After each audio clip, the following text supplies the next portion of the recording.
지금 이게 무슨 일입니까? 실제로 윤 대통령이 엄청 화가 났다 그러더라고요. 예. 극대노를 했다. 윤 대통령하고 한 비대위원장 사이에 충돌이 일어난 것은 사실로 보입니다. 실제로 사퇴 요구를 했다라는 게 깔려 있다는 거죠. 그걸 갖다 인정을 해버린 거거든요. 이거 굉장히 위험한 거거든요. 대통령실의 당무 개입이에요. 이름 시정까지 살 수 있는 겁니다. 박근혜 대통령이 그걸 3년인가 받았어요. 예. 대통령실이 뭐가 문제인지 국민들이 다 알아요. 흔히 뭐가 문제인지 국민들이 다 알아요. 친윤 세력에 대해서 갖고 있는 이 반감들을 뭔가 해소할 수 있는 쪽으로 노선을 갖다 전환을 해야 되는 거잖아요. 그게 이제 한동훈인 겁니다. 그러다 보니까 비대위 구성에 충돌할 수밖에 없는 거고 공천으로 이제 충돌하게 돼요. 하하. 문제 중에 가장 중요한 것 중에 하나가 바로 뭐냐면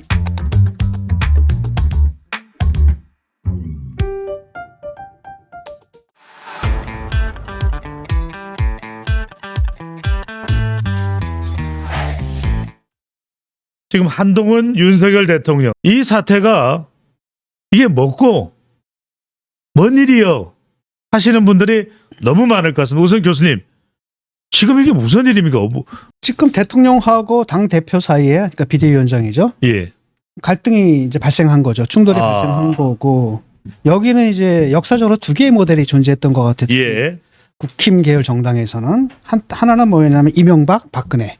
당시 이명박 대통령과 박근혜 대표 사이에 충돌이 있었고 예. 그때 이제 갈등이 있어가지고 그때는 어떤 얘기까지 돌았냐면은 뭐 박근혜가 되는 것도 일종의 정권 교체다. 그래서 덕을 봤죠. 2012년입니다. 국힘 계열 정당이 사실은 정권 교체 성공했었던 게 있고 또 하나는 모델은 뭐냐면 실패한 모델은 박근혜하고 유승민. 이때 이제 그때 원내대표였을 겁니다. 유승민이 대표가 아니고 아마도. 그런데 그때 내쳐버렸죠. 배신자다라고 해서 내쳐버렸고 이게 지금 어떤 쪽으로 규결될지는 아직은 뭐 확실하지는 않죠. 그래서 일단은 확실하게 윤 대통령하고 한 비대위원장 사이에 충돌이 일어난 것은 사실로 보입니다. 그러니까 이준석 그 개혁신당 대표죠. 이준석 대표가 약속 대련이다라고 얘기를 했는데 약속 대련이라는 것이 짜고 치는 고스톱이라는 이야기죠. 이런 얘기인데 제가 알고 있기로는 짜고 치는 고스톱이 아니에요. 실제로 윤 대통령이 엄청 화가 났다 그러더라고요. 극대노를 했다. 그리고 뭐 심지어는 배신감을 느꼈다 이런 보도가 나왔잖아요. 그게 저는 사실로 알고 있습니다. 그러니까 이러다 보니까 밑에 있었던 그 이관섭 비서실장이 찾아간 거예요. 이분이 이제 한동훈 비대위원장을 찾아가가지고 물러났으면 좋겠다라고 그러니까 의사를 표명을 한 거죠. 근데 그 자리에서 이제 한 비대위원장이 뭐라고 얘기를 했습니까? 거절한다. 나는 다 임기 채우겠다라고 얘기를 해버린 거예요. 그리고 또 한 가지 여기서 주목할 만한 것은 주목할 만하면요. 기자들이 이제 물어봤잖아요. 그런 소문이 도는 이런 기사들이 나오는데 사실이냐라고 하면 보통 많은 경우에는 뭐 와전됐다라든지 과장됐다라든지 또는 확인해 줄 수 없다. 확인해 줄 수 없다라든지 이렇게 돼야 되잖아. 근데 딱 뭐라 그랬습니까? 내가 거절했다. 딱 얘기하거든요. 거기에 깔린 건 뭐냐면 실제로 사퇴 요구를 했다라는 게 깔려 있다는 거죠. 그걸 갖다 인정을 해버린 거거든요. 나는 진짜 사퇴 요구를 했다라는 말을 하지 않고도 그걸 갖다 그냥 인정을 딱 해버린 거예요. 이거는 이제 대통령실에 이제 한 방을 멋지게 날려버린 거죠. 이렇게 되면 이제 이거 굉장히 위험한 거거든요. 왜냐하면 대통령실의 당무 개입이에요. 이게 만약에 사실이고 뭔가 절차상 따지고 들어가가지고 뭔가가 잘못된 게 발견되잖아요. 이러면 실형까지 살 수 있는 겁니다. 실형을요?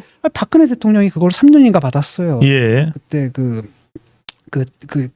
당무에 개입했다고. 그 수사를 윤석열 대통령이 했습니다. 알고 있겠죠. 그러니까 상당히 강하게 때려버린 겁니다. 강하게 받아쳐버린 거고. 그래서 이 사태 이제 발단에는 누가 깔려 있느냐면은 사실은 이게 비대위 구성 자체가 사실 애매모호하거든요. 한편으로는 이제 대통령 뜻을 받드는 사람들이 있습니다. 그 사람들이 아마도 이철규 쪽일 거예요. 윤심이라고 합니다. 윤심이라고 하는데 윤심 쪽이 있고 그 다음에 한동훈 쪽이 있고. 근데 문제는 뭐냐면 윤심에 대해서 국민들이 굉장히 부정적인 그 반응을 보이고 있거든요. 부정적인 생각을 하고 있으니까 비대위가 만들어졌다라고 한다면 대중들이 그 대통령과 대통령실에서 갖고 있는 그 다음에 친윤 세력에 대해서 갖고 있는 이 반감들을 뭔가 해소할 수 있는 쪽으로 노선을 갖다 전환을 해야 되는 거잖아요. 그게 이제 한동훈인 겁니다. 그러다 보니까 비대위 구성에서 사실은 이게 충돌할 수밖에 없는 거고 아주 구체적으로 이제 뭘로 충돌하는 거예요? 공천으로 이제 충돌하게 되냐. 그 총선의 그 전략이라는 건 뭘로 붙여야 되는 겁니까? 어떤 사람을 내보내느냐, 어떤 사람을 어떤 지역에 어떤 절차로 내보내느냐 여기에 따라서 그 성격이 결정되는 거 아니겠습니까? 당연히 이걸 놓고 이 선거의 성격을 결정하려는 싸움들이 이제 벌어진 거죠. 그래서 그 발단이 됐던 건 그래도 이제 김경률 회계사예요. 국힘이 뭐가 문제인지 다 알고 있거든요. 대통령이 뭐가 문제인지 국민들이 다 알아요. 대통령실이 뭐가 문제인지 국민들이 다 알아요. 국힘이 뭐가 문제인지 국민들이 다 알아요.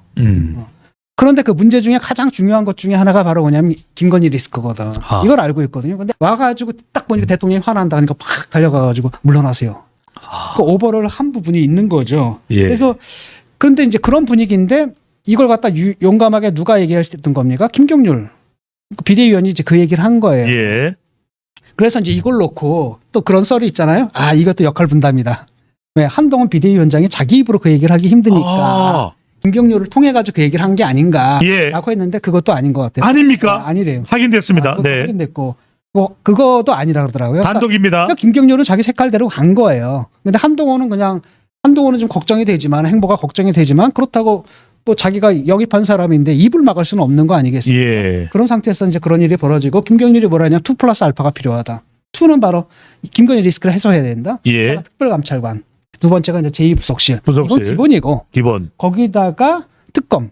예. 특검을 받아라. 총선 때는 안 받는다 하더라도 총선 이회는 받아라. 아. 그 바탕에 뭐가 깔려있냐면 이거 특검 해도 나올 거 없다는 거예요. 나올 거 없는데 그걸 왜 자꾸 안 한다 이렇게 하느냐. 예. 받아버리라는 거죠. 다만 총선이 문제가 된다면 그 이후에 우리가 하겠다라고 공격적으로 치고 나가는 게 낫다라고 얘기를 한 거죠. 근데 이제 그 다음에 그 바탕에 뭐가 있냐면 김경률 비대위원이 그런 얘기를 하잖아요. 나만 그렇게 생각하는 게 아니다. 당에도 예. 수많은 사람들이 그렇게 생각을 하는데 말을 못하고 있다고 하죠. 특히 누가 말을 못하냐 수도권 의원들이에요. 수도권에 출마를 해야 되는데 이 문제 해결하지 않고는 수도권에서 당선되기 힘들거든요. 반면에 TK 있는 사람들은 어차피 막대기에 꽂아놔도 당선되는 데잖아요. 그러니까 이 사람들은 그냥 공천받는 게 더 중요해. 공천받으려면 누구한테 충성해야 됩니까? 대통령한테 충성해야 되고 여사한테 충성해야 되는 거죠. 이러다 보니까 이게 괴리가 있는 거거든요. 예. 그러는 가운데서 다들 말을 못하고 있는데 그걸 용감하게 내뱉은 게 이제 김경률 회계사예요. 예. 그랬더니 또 그걸 받아치는 게 또 수도권과 지방을 그거 갈라치느냐 뭐 이따위. 응? 그래서 거기서 이제 자꾸 김건희를 공격하는 거예요, 이 사람들. 그 공격을 하는 걸 통해서 뭘 하는 거냐면은 우리 김건희 여사를 괴롭히는 김경률을 우리가 혼내주고 있습니다. 예. 저 공천 주세요. 이 얘기라는 거죠. 그러니까 TK에서 물갈이가 예고되어 있는데 나는 그 물갈이 대상에서 제외해달라, 빼달라 이 얘기를 지금 공격적으로 하는 게 이제 그렇게 나오는 거고. 예. 또 하나는 뭐냐면 이게 사실 공작 정치잖아요. 저 민주당 지지자들이 공작 정치한 거 아니에요. 함정 몰카입니다. 그게 사실 범죄 행위거든요. 두 번째는 뭐냐? 그런데 왜 받았어 그 가방을? 그게 문제거든. 국민들이 납득 못하는 거 그거거든. 그럼에도 불구하고 받지 말았어야지. 예. 그걸 받지 않았다면은 그들의 공작 정치가 실패했을 거 아니야. 그럼 이거는 영원히 미담으로 남았을 거라는 거야. 근데 그걸 왜 받아갖고 왔고, 그 다음에 왜 거기에 대해서 아무 얘기도 못 하냐라는 겁니다. 해명을 하면 되는데, 어쨌든 김건희 여사를 건드리는 건 아예 얘기를 못 하게 만드는 거야. 그럼 결국은 뭐냐. 민주당 방탄이라고 욕했잖아. 그런데 그러면 저쪽은 뭡니까? 대통령도 그렇고, 대통령실도 그렇고, 당도 그렇고, 김건희 방탄이냐? 예. 완전히 방탄 쫓기야. 지금 여기에 대해서 국민들이 화가 난 거거든요. 예. 이걸 풀어줘야지 총선을 이길 수가 있는데 그걸 해소를 하지 않는 게 문제라는 거예요. 근데 그 얘기를 아무도 못 하는 겁니다. 그 디올백 받으면 안 되지. 그러니까 그것뿐 아니라 더 나아가서는 뭐냐면 인사에 개입한다라는 이제 그 루머가 좀 돌고 있거든요. 그런 부분에 대해서 분명하게 더 이상 여사 리스크라는 것은 있을 수가 없습니다. 시스템으로 우리가 막아놓겠습니다라는 뭔가 어떤 조치가 있어야 되는데 지금 국힘 분위기는 어떤 거냐면 여사에 대해서 얘기 꺼내면 그냥 작살나요.